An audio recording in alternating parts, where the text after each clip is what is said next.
सावन सोमवार व्रत कथा ज़रूर पढ़ें, पूरी होगी मनचाही मुराद।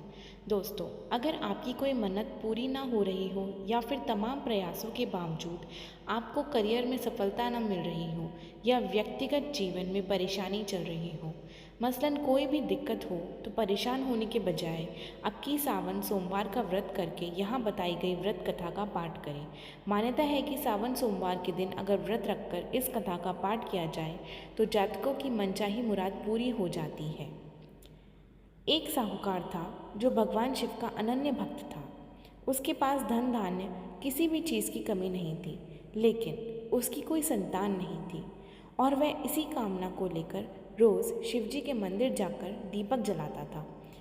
उसके इस भक्तिभाव को देखकर एक दिन माता पार्वती ने शिवजी से कहा कि प्रभु, यह साहूकार आपका अनन्य भक्त है, इसको किसी बात का कष्ट है तो आपको उसे अवश्य दूर करना चाहिए। शिवजी बोले कि हे पार्वती, इस साहूकार के पास पुत्र नहीं है, यह इसी से दुखी रहता है। माता पार्वती कहती हैं कि हे ईश्वर, कृपा करके इसे पुत्र का वरदान दे दीजिए।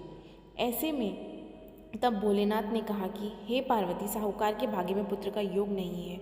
ऐसे में अगर इसे पुत्र प्राप्ति का वरदान मिल भी गया तो वह केवल 12 वर्ष की आयु तक ही जीवित रहेगा। यह सुनने के बाद भी माता पार्वती ने कहा कि हे प्रभु, आपको इस साहूकार को पुत्र का वर देना ही होगा, अन्यथा भक्त क्यों आपकी सेवा पूजा करेंगे। माता के बार बार कहने से भोलेनाथ ने साहूकार को पुत्र का वरदान दे दिया, लेकिन यह भी कहा कि वह केवल 12 वर्ष तक ही जीवित रहेगा। साहूकार ये सारी बातें सुन रहा था, इसलिए उसे न तो खुशी हुई और न ही दुख। वह पहले की तरह भोलेनाथ की पूजा अर्चना करता रहा। उधर सेठानी गर्भवती हुई और 9वें महीने में उसने सुंदर से बालक की प्राप्ति हुई। परिवार में खूब हर्षोल्लास मनाया गया, लेकिन साहूकार पहले ही की तरह रहा और उसने बालक की 12 वर्ष की आयु का जिक्र किसी से भी नहीं किया। जब बालक 11 वर्ष की आयु हो गई तब एक दिन साहूकार की सेठानी ने बालक के विवाह के लिए कहा, तो साहूकार ने कहा अभी वह बालक को पढ़ने के लिए काशी भेजेगा। इसके बाद उसने बालक के मामा जी को बुलाया और कहा कि उसे काशी पढ़ने के लिए ले जाओ और रास्ते में जिस भी स्थान पर रुकना वहाँ यज्ञ करते और ब्राह्मणों को भोजन कराते हुए आगे बढ़ना। उन्होंने भी इसी तरह करते हुए जा रहे थे कि रास्ते में एक राजकुमारी का विवाह था। जिससे उसका विवाह होना था वह एक आंख से काना था। तो उसके पिता ने जब अति सुंदर साहूकार के बेटे को देखा तो उनके मन में आया कि क्यों ना इसे ही घोड़े पर बिठाकर शादी के सारे कार्य संपन्न करा लिए जाए। तो उन्होंने मामा से कहा कि इसके बदले में वह अथाह धन देंगे और वो भी राज़ी हो गए। इसके बाद साहूकार का बेटा विवाह की बेदी पर बैठा और जब विवाह कार्य संपन्न हो गए तो जाने से पहले उसने राजकुमारी की चुनरी के पल्ले पर लिखा कि तेरा विवाह तो मेरे साथ हुआ, लेकिन उस राजकुमार के साथ भेजेंगे, वह तो एक आंख से काना है।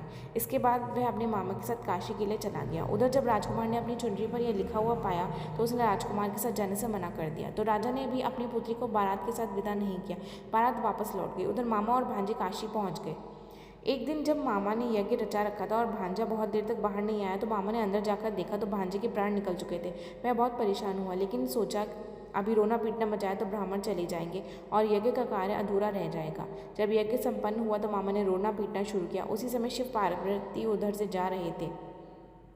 तो माता पार्वती ने शिवजी से पूछा कि हे प्रभु, ये कौन रो रहा है। तभी उन्हें पता चलता है कि यह तो भोलेनाथ के आशीर्वाद से जन्मा साहूकार का पुत्र है। तब माता पार्वती कहती है कि हे स्वामी, इसे जीवित कर दे, अन्यथा रोते रोते इसके माता पिता के प्राण निकल जाएंगे। तब भोलेनाथ ने कहा कि हे पार्वती, इसकी आयु इतनी ही थी सो वह भोग चुका, लेकिन माँ के दरबार बार बार आग्रह करने पर भोलेनाथ ने उसे जीवित कर दिया। लड़का ओम नमः शिवाय करते हुए जी उठा। मामा भांजे ने ईश्वर को धन्यवाद दिया और अपनी नौकरी को ओर लौटे। रास्ते में वही नगरी पड़ी जहाँ राजकुमारी ने उसे पहचान लिया। तब राजा ने राजकुमारी को साहूकार के बेटे के साथ बहुत सारे धन दाने के साथ विदा किया। उधर साहूकार और उसकी पत्नी छत पर बैठे थे। उन्होंने यह प्रण कर रखा था कि यदि उनका पुत्र सकुशल न लौटा तो वे छत से कूदकर अपने प्राण त्याग देंगे। तभी लड़के के मामा ने आकर साहूकार के बेटे और बहू के आने का समाचार सुनाया, लेकिन वे नहीं माने। तो मामा ने शपथ पूर्वक कहा कि तब तो दोनों को विश्वास हो गया। दोनों ने अपने बेटे का स्वागत किया। उसी रात साहूकार को स्वप्न में शिवजी ने दर्शन दिया और कहा कि तुम्हारे पूजन से मैं प्रसन्न हुआ। इसी प्रकार जो भी व्यक्ति इस कथा को पढ़ेगा या सुनेगा उसके समस्त दुख दूर हो जाएंगे और मनवांछित सभी मनोकामनाएं पूर्ण